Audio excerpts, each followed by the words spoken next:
Nossa, vira e mexe, a família tá perguntando as coisas pra ele. É. Às vezes é uma coisa que ele nem sabe. Exatamente. O meu pai Eu trabalha em também, as farmácia pessoas me também. perguntam sobre planta. Que planta é essa? Cara, planta? Eu não sei direito de planta. Não sei que planta Não faço é. ideia. Então, galera, vou compartilhar aqui, já está gravando novamente. Quem pegar essa segunda parte da aula vai entender nada, porque a gente estava falando de coisas nada a ver. Nada a ver. Mas tudo bem, voltando aqui, tá? Então vamos ver, ó. A pessoa tá lá dormindo de boa, lá no intestino tá o protozoário, a pessoa coçou, já era. Uma coisa que é bem marcante é a ferida. O local da picada se desenvolve, tem um aspecto bem característico, chama chagoma de inoculação ou sinal de Romanin. Então, às vezes, se a pessoa for procurar um médico e mostrar o ferimento, às vezes o médico já pode saber que foi um barbeiro que picou. Aí é bom porque já começa a fazer o tratamento desde já, sabe? Já existe um certo tipo de tratamento. Cura 100%? Bianca. Não tem. Oi. No caso, se ele for picado, aí ele coçou, aí vai pra corrente sanguínea? Porque quando em Isso. si ele pica, é por causa das fezes, né? É porque a causa, se ele coçar, às vezes ele pode pegar as fezes que estavam próximas e colocar na abertura lá do ferimento. Ah, entendi. Aí o protozoário que está nas fezes cai na corrente sanguínea ali por conta de Mas, você professora, coçar. Oi? tem algum motivo específico para ele fazer isso em torno da ferida? Fazer o quê? Defecar? Aham. A maioria dos insetos, ao mesmo tempo que eles se alimentam, eles cagam. Não tem muito isso, não. Eu acho que é só para liberar o intestino, sabe? Uma nova alimentação está vindo, ele vai defecar. Então, não tem um motivo, assim, não. A maioria dos insetos faz isso. O pulgão, por exemplo, ao se alimentar da seiva, vai eliminando as que a gente chama de excretas açucaradas, o ronidil. São gotinhas que tem bastante açúcar e formiga até se alimenta daquilo. Ao mesmo tempo que ele está sugando, ele está fazendo o cocôzinho líquido dele. Ô, professora, quais são os sintomas da doença de Chagas? Falaremos disso. Peraí. Vou só mostrar para vocês o que esse é um ciclo também que vai estar mostrando algumas fases, ó. O inseto pica e defeca ao mesmo tempo. A fase que vai entrar na corrente sanguínea é a chamada tripomastigota, que é o formatinho que a gente conhece mesmo mais do Trypanosoma cruzi. Essa fase vai invadir célula e vai se transformar na fase amastigota, que não tem flagelo, tá? Dentro das células, principalmente aqui está mostrando, é como se fossem as fibras do coração. Isso tem bastante. Porque se aloja bastante lá nas fibras cardíacas. Mas lá no coração, ou na célula no geral, vai se reproduzir assexuadamente e vai voltar à fase tripomastigota e destruir a célula para cair na corrente sanguínea. E fica nessa, entra em célula, se reproduz, destrói a célula, volta para a fase tripomastigota. Depois vai a mastigota, tripomastigota. E fica nessa palhaçada aí. Aí, quando um barbeiro pica uma pessoa que já tem, ele agora vai ser infectado, tá? Então, novamente, o começo é o fim é o começo. A gente não sabe onde teve o início. Mas o barbeiro picou, sim, pegou o sangue da pessoa com a fase tripomastigota, ela vai se transformar em uma outra fase chamada epimastigota no intestino, vai se reproduzir assexuadamente e volta a ser tripomastigota. Ok, gente, mas esses nomes aqui, só para vocês entenderem o ciclo. Novamente, não precisa focar nesses nomes. Pensa assim, barbeiro picou, defecou. Nas fezes tinha o protozoário que invadiu células, se reproduziu assexuadamente. Quando um barbeiro pica uma pessoa infectada, ele adquire, né? Lá dentro do intestino, o protozoário do intestino do barbeiro, o protozoário se reproduz até que ele pique novamente e defeque, e nas fezes dele que vai ter o protozoário. Bom, é isso que vocês precisam saber. Oi? Mas o barbeiro não vai ter nenhum sintoma da doença? Não, ele é somente vetor. Mas por que na maioria dos vetores não tem nenhum sintoma? Eles não sofrem com a doença? Porque, na verdade, o protozoário ele não consegue meio que se alojar, ele não utiliza os nutrientes daquele vetor, ele só usa ele mesmo como como é que eu posso dizer? Uma carona. Às vezes o agente etiológico ele não consegue atingir as células daquele vetor, ou não tem reconhecimento, ele não sim. consegue desencadear alguma doença, sabe? Não é o hospedeiro definitivo dele. Prof, Sim. Oi. mas então, se eu entendi direito, eles não têm nenhum sintoma? O vetor, não o humano. Ah, tá. Tá Tá, bom? Só o vetor. O vetor não tem sintoma. Show, O obrigada. vetor é só a carona, ele só carrega. E aí... Professora, Oi. você tinha falado que eles também podem contaminar outros animais. Pode ser desses animais que eles pegam Pode, Chagas? Aqui a gente estava falando, né, que pode a gambá, macaco. Às vezes esses animais eles já estão com protozoário e quando o barbeiro pica, ele pega o protozoário. Entendi. Tá? Agora, se você me perguntar, tipo, quais são os sintomas em um tatu, gambá, o macaco, provavelmente, por ele ser bem parecido com a gente, dependendo do macaco, pode ter sintomas parecidos, mas assim, gambá e tatu, eu não sei te dizer o que poderia causar neles, não. Uhum. Tá? Vamos ver. O que vai acontecer no ser humano? Cara, a pessoa pode ser picada e nas fezes, né, ter o tripanossoma e entrou na corrente sanguínea, enfim, pode não aparecer sintoma nenhum. Mas, assim, pelo menos até uns 20, 30 anos depois que a pessoa foi picada, que ela começa a ter sintoma. Então, existem vários tipos de fases, né? Fase crônica, que é indeterminada, que é a fase chamada assintomática. Então, a pessoa tem o parasita, não tem sintoma nenhum, mas ela pode transmitir, porque se um barbeiro picar ela, vai pegar o protozoário, mas ela não tem sintoma nenhum. E isso pode durar, tipo, muitos anos, tá? A fase crônica, chamada sintomática, ocorre de 10 a 30% dos pacientes e vai afetar principalmente o coração e o aparelho digestivo. Um dos sintomas principais que a Chagas pode causar é a cardiomegalia. Lembra que megalia é aumento. Então, aumento do coração. Porque o protozoário pode se alojar nas fibras cardíacas e faz o coração ficar muito maior. Eu trouxe até uma foto para mostrar para vocês. O coração fica muito maior, as fibras ficam mais alargadas e o coração não vai bater direito como é para bater. Então, problemas cardíacos a pessoa pode ter por conta disso. Aqui está até dizendo uma coisa interessante, que é a cardiomiopatia, né, a doença cardíaca de coração, assim, afetando o músculo, que é a mais infecciosa do mundo, é uma das principais causas, tá? E a fase aguda é uma fase assintomática, mas 5% das crianças elas podem morrer. Que a pessoa pode ter febre, mal-estar, pode dar um aumento do baço, do fígado, então hepatoesplenomegalia, mas pode sumir. Tipo, a pessoa tem isso, de repente ela sumiu, não tem mais isso.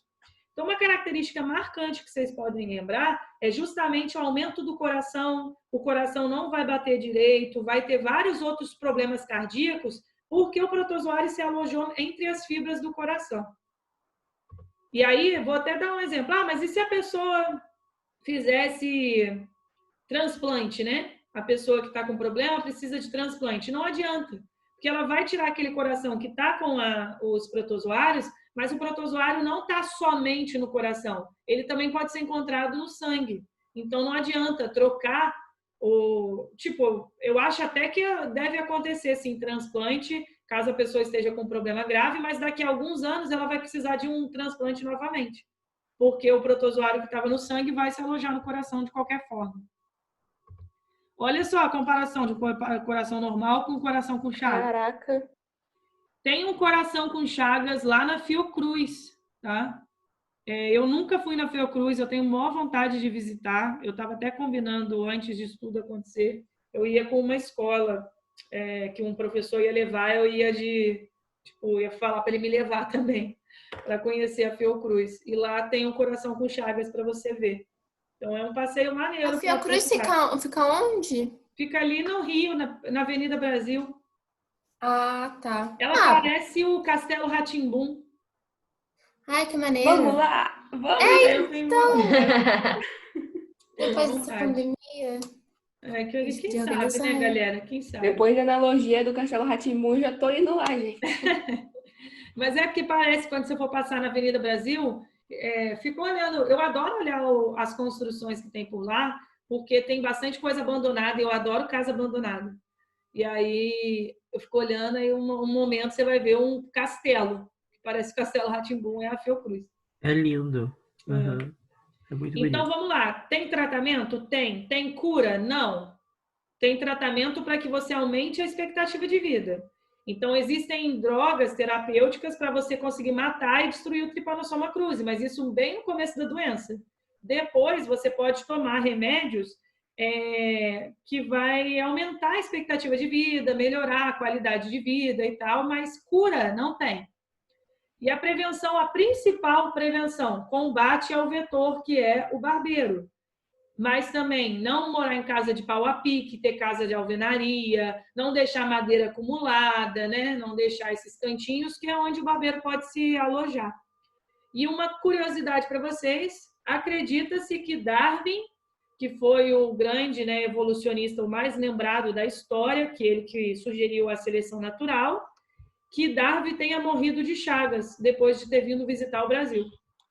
Então, Nossa! uma das E o Brasil Gente, ainda mas leva Darwin a era fama cheio da das frase. coisas também, né? nós matamos Darwin, né? Tipo isso. Nós matamos Darwin. Que legal, hein? Não é confirmado, Super é só top. uma das ideias, assim, que a galera acha que ele tenha morrido de chagas. Né? Agora, vamos lá. Existe um outro tripanossoma que não é o cruzi, por isso que é importante a gente saber o nome. Trypanosoma brucei. Ele causa, é o agente etiológico da doença do sono. O vetor, que é quem transmite essa mosca, que eu acho ela linda, que é a mosca de Tsetse. Ela também se alimenta de sangue, tá? Deus me livre. O que pode acontecer? No ciclo da mosca da doença do sono, a pessoa, tipo, a mosca picou, se alimentou de sangue e passou o Trypanosoma brucei. O que pode acontecer nas pessoas? Cara, a pessoa fica com muito sono, por isso que leva esse nome. Porque vai dar uma depressão do sistema nervoso central na atividade, então quer dizer que ele não está funcionando direito. Sistema nervoso central é encéfalo, cérebro, cerebelo, bulbo, tronco cefálico, tipo toda essa parte aqui de cima, e a medula espinhal.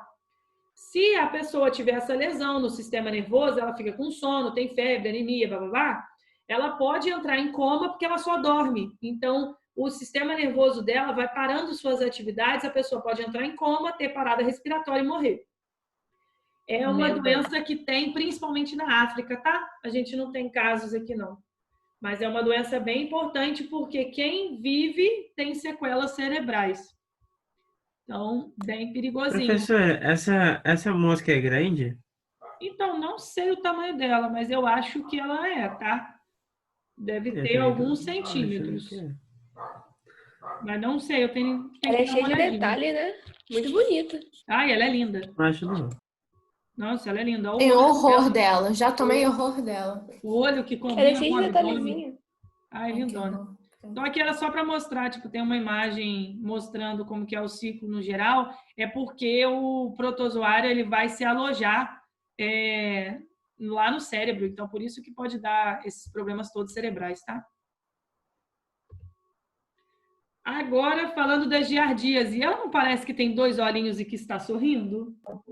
Aham, eu ia falar isso no começo. Sim, e ainda tem o nariz. Tem o nariz. Então, Parece giardia, daquele bonequinho de pixel, sabe? Da Ilha da Páscoa. O laranjinha, que tem aquele narizinho assim que ele suga as coisas. Gilbert? Ah, qual que é o nome? Isso! Ele mesmo. É o personagem daquele Isso não filme parece, Pixels. não, gente. Do... eu não assisti. Gilbert. Adam Ai, Sandler. ela não parece. Não assisti. Professora, o pessoal fala que eu vejo carinho em tudo. Então, eu já até falei sobre isso no Bibiologia, tem uma explicação para isso. Mas é uma postagem antiga, vou ver se eu ressuscito ela hoje. Tá. Olha só, a giardíase, olha o nome do vetor, giardia. Então, gente, todos esses, tá muito fácil de lembrar o nome da doença, tá? O vetor não, desculpa, o agente etiológico, até eu falando errado. O agente etiológico é Giardia lamblia, que causa giardíase. Como é que você pega?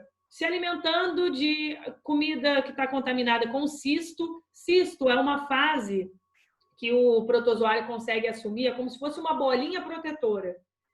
Ele consegue entrar numa pokebola, tipo isso, e se proteger das condições ambientais que estão lá ruins para ele. Então, alimentos podem ter cisto, a água pode ter cisto, e você vai pegar quando você se alimenta desses cistos.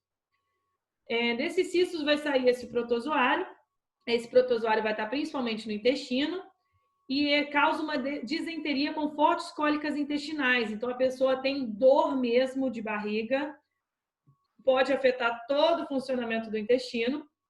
Então, toda vez que você fala de uma doença, toda vez não, mas grande parte de doença que é pela alimentação, afeta o sistema digestório, tá? Então, se é pela respiração, né, você pegou pelas vias aéreas, afeta o pulmão. Então, isso é a maioria das doenças no geral, não só de protozoários. Aqui, se você se alimentou, vai se alojar no intestino. Então, dá, tipo, dor de barriga sinistra. A pessoa pode ter desidratação, febre, anemia, várias coisas assim. E aí, parece mesmo que ela tem esses 2 olhinhos, mas, na verdade, isso são 2 núcleos, tá? E aí, tem vários flagelinhos. E a prevenção, já que você pega se alimentando de comida contaminada com cisto ou água contaminada, é bom ter o tratamento da água, lavar bem os alimentos. E por que eu coloquei higiene básica? Porque esses cistos saem nas fezes. Então, se a pessoa, por exemplo, fez um cocô no lugar errado, e aí era próximo de um rio, e a galera usa a água daquele rio para beber, pode ingerir o cisto, tá? Então, por isso que a higiene básica, saneamento básico no geral. Ok, Professora, e fala. a zoomastigófora é a que faz aquela reprodução por zoogamia? Eu não lembro se esse é o nome, mas que envolve cisto? Não, tem a esquizogonia e a esporogonia. Isso. Não. Exatamente, eu troquei o nome. Isso daí é mais os apicomplexos que fazem isso, que é aqueles que não têm flagelo, não têm uma forma de deslocamento. Ah, tá, entendi. Tá? Aí, então, esse é o que a gente falou das giardias. Então, só mostrando aqui, ó, uma fase chamada trofozoito, se reproduz assexuadamente, sai nas fezes, na forma de cisto, ó, a pokebola aqui com ele, né? Dentro, vai estar no alimento. Quando a pessoa se alimenta, opa, entrou para o sistema digestório, tá? Então, só mostrando o ciclo para vocês. Agora, doença causada por sarcodíneos ou os risópodes, tá? Que é no caso da ameba. Então, a doença chama amebíase ou disenteria amebiana.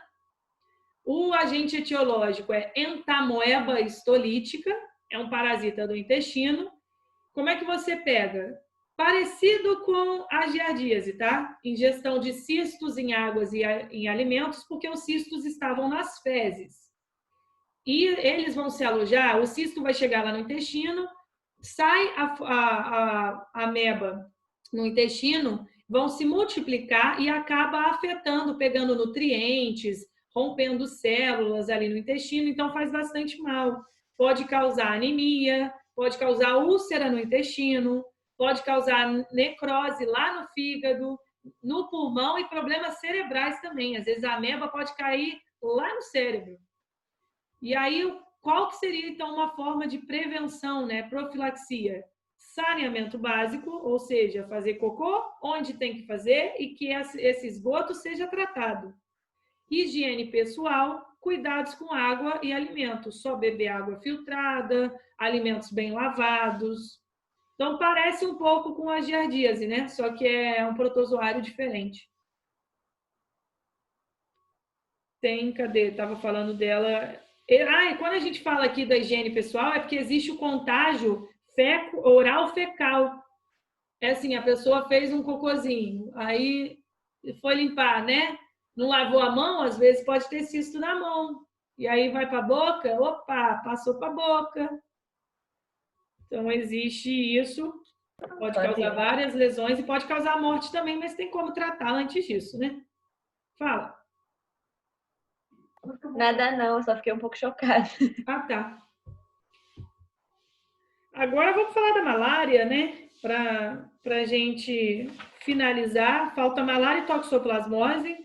Eu acho que não vai dar para a gente falar da toxoplasmose hoje na aula, mas eu já recomendo, já dá para vocês fazerem os exercícios do livro, tá? Porque aí na outra aula, porque na semana que vem, que é o recesso, né? Não é? Semana que vem é recesso. É semana que vem. Essa não é a última aula. Tá.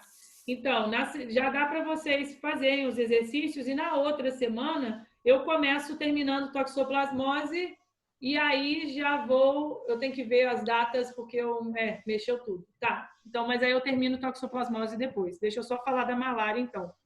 Beleza.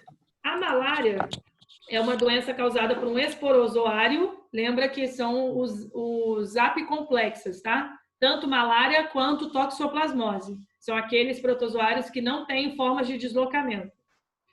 No caso da malária, existem 3 espécies desse protozoário. E cada espécie vai ser responsável por um tipo de febre diferente que a pessoa tem. Plasmodium malariae, Plasmodium vivax, Plasmodium falciparum. Mas todos eles são do mesmo gênero, o gênero Plasmodium. Como é que a pessoa pega a malária? Porque tem um vetor, que é um mosquito, que é o Anopheles. Então, o mosquito, a fêmea, para se alimentar do sangue, maturar os ovos, se ela já estiver com o protozoário, ela vai passar o protozoário para a pessoa. Caso ela não tenha o protozoário e a pessoa tenha, ela adquire o protozoário pela alimentação. Esses protozoários, deixa eu mostrar o ciclo para vocês, o que acontece. A fêmea chegou, picou, vai entrar na corrente sanguínea da pessoa, essa fase chamada esporozoito. Essa fase vai infectar células do fígado, os hepatócitos, e aí essas células, às vezes, elas vão se romper depois, liberando uma nova fase chamada merozoito. Aqui é que está o negócio da febre, porque essa fase, o protozoário, infecta hemácias, que são os glóbulos vermelhos, se reproduzem lá dentro, só que vai destruindo também a célula por dentro. Quando a célula se rompe, quando essa hemácia se romper, vai ter liberação de novos merozoítos, que podem infectar novas hemácias, e isso fica um looping eterno, mas também tem liberação de toxinas. E essas toxinas que vão desencadear a febre na pessoa. E aí uma característica bem marcante da malária é que quando a pessoa tiver febre, tem picos de febre, surtos, né? Ela tem um momento que tem febre alta, de repente não tem mais. De repente tem febre alta, depois parou. Ela vai ter esses surtos de febre nesse momento em que as hemácias estão sendo rompidas. Porque liberou toxina, deu febre. Aí a febre baixou, acabou. Quando romper novas hemácias, a febre vem de novo. Então, por isso que são acessos febris. A pessoa não tem febre direta, ela tem febre e para, tem febre e para. Isso é a característica marcante mesmo da doença. E aí, o que pode acontecer também? Alguns desses merozoítos, eles podem se diferenciar nessa fase aqui, que chama gametócito, e aí uma nova fêmea, ao picar, pega o protozoário nessa fase. Esse gametócito se diferencia em gametas mesmo, gameta masculino e gameta feminino, tem fecundação, forma um oocisto lá na parede do estômago do inseto e vai se reproduzir depois por Ih, meu Deus. Garrei, galera. Ih, caramba. Ai, tá, não é esporogonia, tá? É o esquizogonia, esquizogonia. E aí, esses esporozoítos ficam aqui, vão até a glândula salivar, porque quando essa fêmea for picar uma nova pessoa, eles já estarão aqui na saliva do mosquito para passar para a pessoa. Só um detalhe, é preciso saber esses nomes? Não. O que é importante saber? Fêmea picou, protozoário infectou o fígado, depois vai infectar as hemácias. Muito importante saber que essas hemácias elas se rompem e liberam toxinas. Essas toxinas que vão dar os acessos febris da doença. Outra coisa importante que é para saber, aqui no homem, a gente chama ele de hospedeiro intermediário e o mosquito é o hospedeiro definitivo. Vocês lembram a diferença de um para o outro? O que é um hospedeiro intermediário e um hospedeiro definitivo? Não? Eu acho que definitivo é onde ele vai se desenvolver maior intensidade. Não, o definitivo é quando ele se reproduz sexuadamente. Tá vendo que aqui dentro do mosquito teve encontro de gametas e fecundação. Toda vez que eu falar que um hospedeiro é definitivo, saiba que aquele micro-organismo, ou aquele verme, ou aquele protozoário, o que for, está se reproduzindo sexuadamente dentro dele. Então, por isso que o mosquito é o hospedeiro definitivo. No homem, é o hospedeiro intermediário. O hospedeiro intermediário, ele carrega a fase jovem, no caso de larvas, no geral, tipo de verme, mas também carrega a fase que tem reprodução assexuada. Isso tem escrito no livro de vocês, podem ficar tranquilos, tá? Então, a pessoa vai ter esses acessos febris. Aqui eu coloquei acessos febris cíclicos, tá? Quando há rompimento das hemácias e liberação dos parasitas. Então, compare como que é um intervalo febril. O chamada espécie Plasmodium vivax, a pessoa tem a terçã benigna, ela tem febre de 48 em 48 horas. Plasmodium malari é a quartã benigna, ela tem febre de 72 em 72 horas. O pior de todos é o Plasmodium falciparum, que tem a terçã maligna, que é febre de 36 a 48 horas. Então, às vezes, o médico tem como saber qual que é a espécie de Plasmodium que a pessoa está infectada, analisando o intervalo de febre que ela teve. Se é febre sempre de 72 em 72, provavelmente é o malari. Se é de 48 em 48, o vivax. Agora, se aparece entre 36 e 48, falciparum. Ok? Ok. Aí, só para mostrar para vocês, para finalizar mesmo, ó. Aqui é só um gráfico mostrando, ó, na hora que tem a lise, né, o rompimento da célula, febre. De repente, quando esses protozoários infectam novas hemácias, a pessoa está de boa com a temperatura. Novas hemácias são rompidas, febre de novo, e por isso que esse daqui é de 48 em 48 horas, então seria o vivax, tá? E aí, só mostrando os sintomas para vocês rapidinho para a gente finalizar. Dor de cabeça, febre. A febre é um sintoma marcante. Quer lembrar de alguma coisa da malária, lembra dos acessos febris. A pessoa treme muito, sua, tem tosse seca, tem inchaço do fígado, tem cansaço muscular, falta de apetite, dor nas costas, vômito, náusea no geral. Então, a pessoa sofre bastante, coitadinha. Prevenção, controle do vetor. Anófeles tem como você controlar usando biolarvicidas, né? Você usar substâncias para matar num criadouro, ou até mesmo controle biológico com peixes. Às vezes tem peixes que se alimentam, né, dessas larvinhas que ficam na água, então às vezes usar peixe para controlar. Usar repelente, controlar desmatamento, porque esse inseto está associado com regiões de mata, então se você desmata ele vai chegar mais próximo da cidade. E é isso aí. Então a gente continua na próxima aula falando sobre toxoplasma, começando. Bom recesso para vocês.